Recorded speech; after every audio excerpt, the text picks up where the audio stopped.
Class 11-এর প্রথম chapter হচ্ছে ম্যাথমেটিক্সের set. Set কী জিনিস? তোমরা হোয়াটসঅ্যাপে গ্রুপ খুলেছো তো তোমাদের? আরে বাবা, ওই গ্রুপগুলোই তো সেট। কীভাবে? দেখো, তোমাদের আলাদা আলাদা টিউশনে নিশ্চয়ই আলাদা আলাদা গ্রুপ রয়েছে। ফিজিক্সের আলাদা গ্রুপ, কেমিস্ট্রি আলাদা গ্রুপ, ম্যাথের আলাদা গ্রুপ। আবার মাধ্যমিক দিয়ে এলে মাধ্যমিকের ব্যাচের লাস্ট দিন নিশ্চয়ই গ্রুপ খুলে এসছো। আচ্ছা, ম্যাথসে সেট হলো সেরকমই কিছু ওয়েল ডিফাইন্ড অবজেক্টের কালেকশন।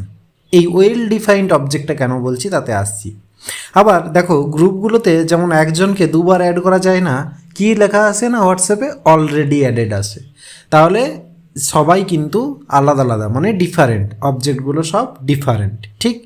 আর গ্রুপে কাকে অ্যাড করবে আগে, কাকে পরে করবে, তার কোনো কিন্তু নির্দিষ্ট অর্ডার নেই। তুমি যাকে খুশি আগে অ্যাড করতে পারো, এবং সেখানে লেখাটাও তোমার কোনো একই রকমভাবে আসবে তার কোনো ঠিক নেই। তাই ইন্ডিপেন্ডেন্ট অফ অর্ডার হয়, ঠিক। তাহলে গ্রুপ, হোয়াটসঅ্যাপ গ্রুপ আর সেট কীভাবে এক হলো না? তাহলে মোদ্দা কথা হলো, সেটের ডেফিনেশন বলতে গেলে এই যে তিনটে জিনিস আমি বললাম, এক হচ্ছে ওয়েল ডিফাইন্ড অবজেক্টের কালেকশন, দুই হচ্ছে অবজেক্টগুলো ডিফারেন্ট হতে হবে, আর তিন হচ্ছে ইন্ডিপেন্ডেন্ট অফ অর্ডার হবে। ইন্ডিপেন্ডেন্ট অফ অর্ডার বলতে কোনো নির্দিষ্ট অর্ডার নেই।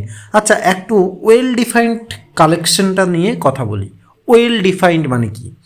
আচ্ছা, ধরো তোমাদেরকে যদি বলি ক্লাসের সুন্দরীদের একটা তোমরা আলাদা গ্রুপ খোলো।